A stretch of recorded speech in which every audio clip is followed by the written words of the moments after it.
Good afternoon, students. In this class, we will be discussing about the indeterminate price and output determination under the oligopoly market. Okay,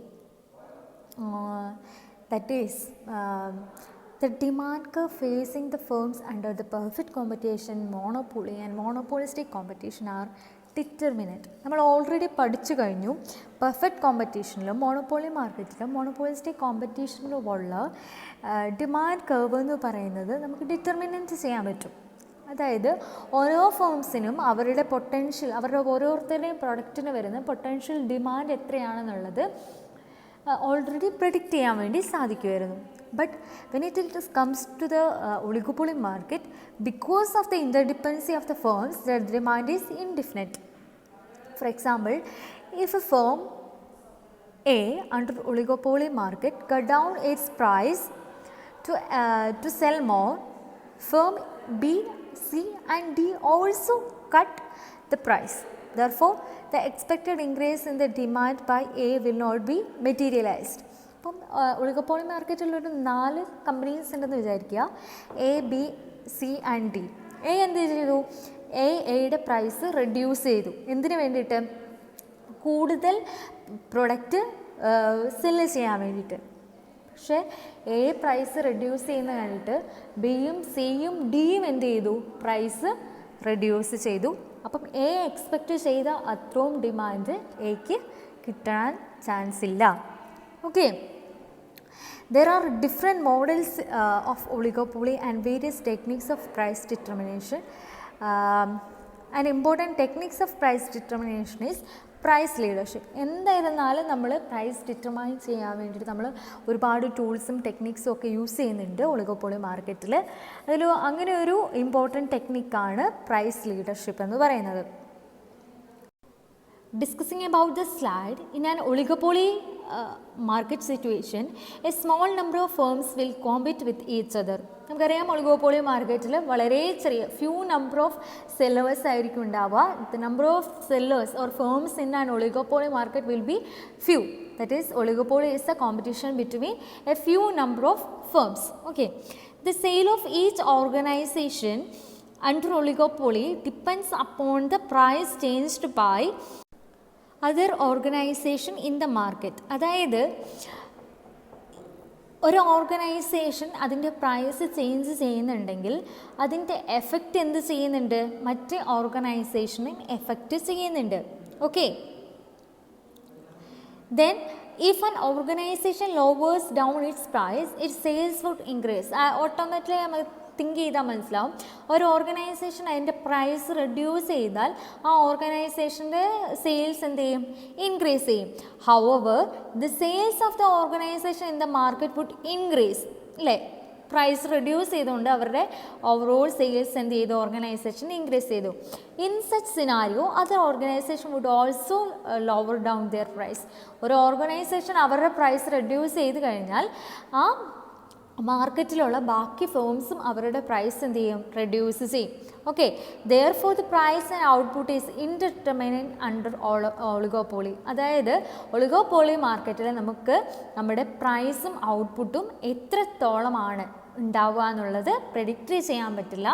അതിൻ്റെ main reason എന്ന് പറയുന്നത് it is only because of the interdependency between the firms in the oligopoly market.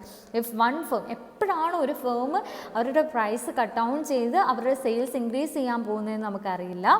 ഇനി അങ്ങനെ ചെയ്താൽ തന്നെ അവർക്ക് അവരുടെ sales increase ചെയ്യണമെന്ന് നിർബന്ധം ഇല്ല. അതുപോലെ തന്നെ അതർ മാർക്കറ്റ് സ്ട്രക്ചേഴ്സ് ആയിട്ടുള്ള പെർഫെക്റ്റ് കോമ്പറ്റീഷൻ, മോണോപോളി, അതുപോലെ തന്നെ മോണോപോളിസ്റ്റിക് കോമ്പറ്റീഷനൊക്കെ പ്രൈസും ഔട്ട്പുട്ടും ഒക്കെ ഡിറ്റർമൈൻ ചെയ്യുന്നത് ഡിമാൻഡും സപ്ലൈയും റവന്യൂവും കോസ്റ്റ് ഫാക്ടേഴ്സൊക്കെ ബേസ് ചെയ്തിട്ടാണ്.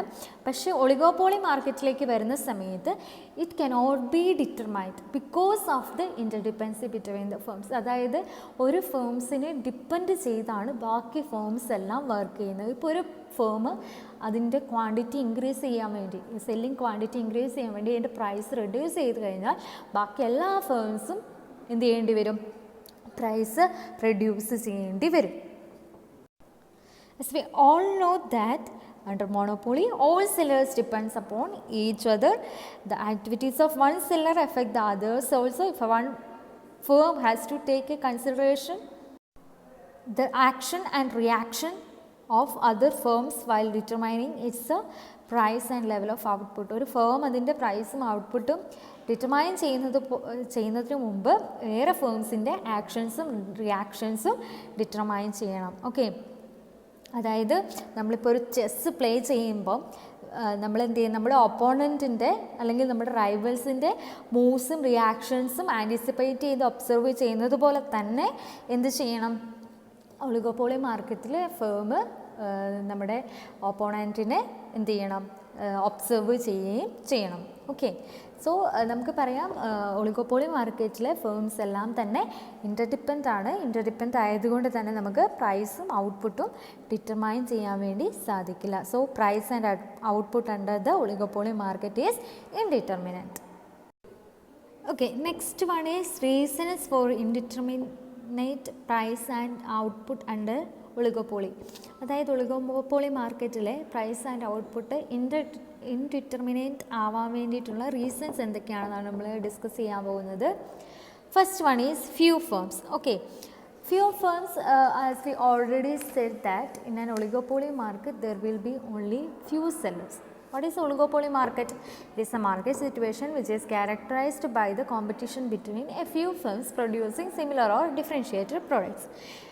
That means in an oligopoly market, the number of firms in an oligopoly market will be very few. Okay. In such a situation, it is quite natural that each firm is vigilant about the actions of other firms. നമുക്കറിയാം വളരെ കുറവ് firms മാത്രമേ ആ മാർക്കറ്റിൽ exist ചെയ്യുന്നുള്ളൂ. So എല്ലാവരും എന്തായിരിക്കും, ഇപ്പോൾ ഒരു 5 ഫേംസ് ഉണ്ടെങ്കിൽ ഓരോ ഫേംസും ബാക്കിയുള്ളവരുടെ ആക്ഷൻസ് എന്താണെന്ന് വാച്ച് ഔട്ട് ചെയ്യുമായിരിക്കും. ഇനി change in price or quantity of particular firm is lies to evoke the reaction of other firms in the industry. ഒരു ഫേം അതിൻ്റെ പ്രൈസിലോ ഔട്ട്പുട്ടിലോ ചെറിയ ചേഞ്ച് വന്നിട്ടുണ്ടെങ്കിൽ അതിൻ്റെ റിയാക്ഷൻ എന്ത് ചെയ്യും, ആ ഇൻഡസ്ട്രിയിലുള്ള ആ മാർക്കറ്റിലുള്ള ബാക്കി എല്ലാ ഫേംസിനെയും എഫക്റ്റ് ചെയ്യും. Okay, in short, the price and output decision is the one affect the probability of others in the profitability of others in the market. Okay, നമുക്ക് പറയാം അതായത് ഒളിഗോപോളി മാർക്കറ്റിലെ പ്രൈസ് ആൻഡ് ഔട്ട്പുട്ട് ഡിസിഷൻസ് ആണ് എന്ത്, ഒരു മാർക്കറ്റിലുള്ള ഒരാളുടെ profitability determine ചെയ്യുന്ന factor എന്ന് പറയാം. ഇനി സെക്കൻഡ് പോയിന്റ് നോക്കാം, different behaviour patterns. Okay, in an oligopoly market, the behavior patterns differ from organization to organization. Oligopoly മാർക്കറ്റിൽ ഡിഫറെൻറ്റ് ബിഹേവിയറൽ പാറ്റേൺസ് നമ്മൾ നോട്ട് ഔട്ട് ചെയ്യുന്നുണ്ട്. അതായത് ചില കേസിൽ ഒളിഗോപോളി മാർക്കറ്റിലുള്ള എല്ലാ ഫേംസും കോപ്പറേറ്റ് ചെയ്തിട്ട് അവരെല്ലാം ഒരു പ്രൈസിങ് പോളിസി ഫോളോ ചെയ്യും. ഇല്ലെങ്കിൽ അവരെന്ത് ചെയ്യും, ഡിഫറെൻറ്റ് പ്രൈസസ് മെയിൻറ്റെയിൻ ചെയ്ത് അവർ പരസ്പരം കോമ്പറ്റ് ചെയ്യും. അങ്ങനെ ഡിഫറെൻറ്റ് ആയിട്ടുള്ള ബിഹേവിയറൽ പാറ്റേൺസ് അവർക്ക് മെയിൻറ്റെയിൻ ചെയ്യാം. ഓക്കെ, ഇതിന് according to professor Baumol, under the circumstances a very wide variety of behaviour patterns becomes possible. According to professor ബ്യൂമോളിന് പറയുന്നത് എന്താണെന്ന് വെച്ചാൽ ഡിഫറെൻറ്റ് ബിഹേവിയറൽ പാറ്റേൺസ് ഒളിഗോപോളി മാർക്കറ്റിലെ ഫേംസ് ഷോ ചെയ്യാനുള്ള ചാൻസസ് ഉണ്ട്. Okay, rivals may decide to get together and cooperate in pursuit of their objective as far as the law allows. അതിൽ rivals എല്ലാം കൂടി എന്ത് ചെയ്യും, അവർ ഗെറ്റ് ടുഗദർ ചെയ്തിട്ട് അവർ അവരുടെ ഒബ്ജക്റ്റീവ് അറ്റൈൻ ചെയ്യാൻ വേണ്ടിയിട്ട് ട്രൈ ചെയ്യും. At a time the others extreme they may try to fight each other to the death. ബാക്കിയുള്ളവർ എന്ത് ചെയ്യും, അവർ പ്രൈസൊക്കെ ചേഞ്ച് ചെയ്ത് അങ്ങോട്ടും ഇങ്ങോട്ടും അടികൂടി ചാവും. ഓക്കെ, ഈ പോയിൻറ്റിൻ്റെ കൂടെ തന്നെ ജോയിൻ ചെയ്ത് പറയുന്ന വേറൊരു പോയിൻ്റാണ് conflicting attitude of firms. That is firms do not always have the cooperating attitude towards the each other. എല്ലാ ഫേംസിനും അങ്ങോട്ടും ഇങ്ങോട്ടും കോപ്പറേറ്റീവ് ആറ്റിറ്റ്യൂഡ്സ് ഒന്നും ഉണ്ടാവില്ല. Rather, the attitudes are conflicting under oligopoly. At one time, the rival firms may realize the disadvantages of competition and may have the desire to unite so as to maximize their joint profit. അവർ എപ്പോഴും competition ചെയ്യാതിരിക്കാൻ വേണ്ടിയിട്ട് അവർ unite ചെയ്തിട്ട് അവർ അവരുടെ joint profit increase ചെയ്യും. Okay, അതേസമയം ബാക്കിയുള്ളവർ എന്ത് ചെയ്യും, കോൺഫ്ലിക്റ്റിംഗ് ബിഹേവിയർ കണ്ടിന്യൂ ചെയ്യും. Next point is indeterminate demand curve.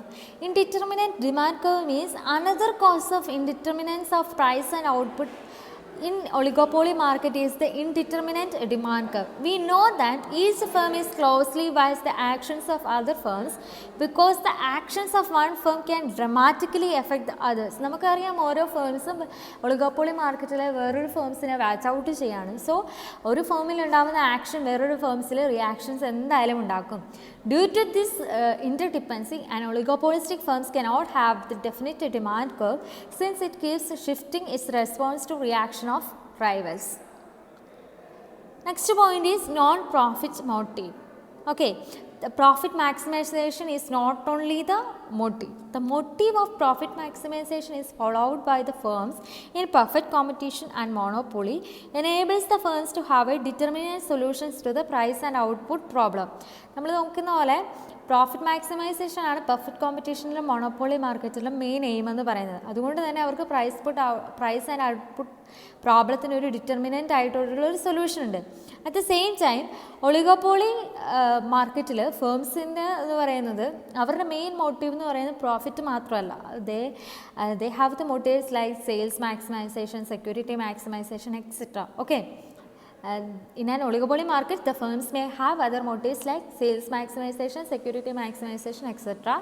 The variety of motives also contribute to the indeterminate of price and output considerably. ഇങ്ങനെയുള്ള അതർ മോട്ടീവ്സ് ഉള്ളത് കൊണ്ട് തന്നെ എന്ത് ചെയ്യാം, ഒരു ഇൻഡിറ്റർമിനൻ്റ് ആയിട്ടുള്ള പ്രൈസ് ആൻഡ് ഔട്ട്പുട്ട് ഉണ്ടാകാൻ വേണ്ടിയുള്ള റീസണായിട്ട് മാറും. ഓക്കെ, അപ്പോൾ ഇന്ന് നമ്മൾ എന്തുകൊണ്ടാണ് ഒളിഗോപോളി മാർക്കറ്റിൽ പ്രൈസും ഔട്ട്പുട്ടും ഇൻഡിറ്റർമിനൻ്റ് ആയിട്ട് മാറുന്നതെന്ന് ഡിസ്കസ് ചെയ്തു. അതുപോലെ തന്നെ എന്തൊക്കെ റീസൺസ് ആണ് അതിന് മെയിനായിട്ടുള്ളത്. നമ്മൾ മെയിനായിട്ട് പറയുന്നത് ഇൻ്റർഡിപ്പെൻഡൻസി ബിറ്റ്വീൻ ദ ഫേംസ് ആണ്. അതിൻ്റെ കൂടെ നമ്മൾ ആഡ് ഓൺ ചെയ്യുന്ന പോയിൻറ്റ്സ് ആണ് ഏതൊക്കെ, ദറ്റ് ഈസ് ഫ്യൂ ഫേംസ് ആണ്, ഡിഫറെൻറ്റ് ബിഹേവിയർ പാറ്റേൺസ് ആണ്, ഇൻഡിറ്റർമിനേറ്റ് ഡിമാൻഡ് കർവ് ആണ്, നോൺ പ്രോഫിറ്റ് മോട്ടീവ് ആണെന്നൊക്കെ നമ്മൾ ആഡ് ഓൺ ചെയ്യുന്ന പോയിൻറ്റ്സ് ആണ്. Okay, that's all for today's class. Thank you. See you in the next class. Till then, good by.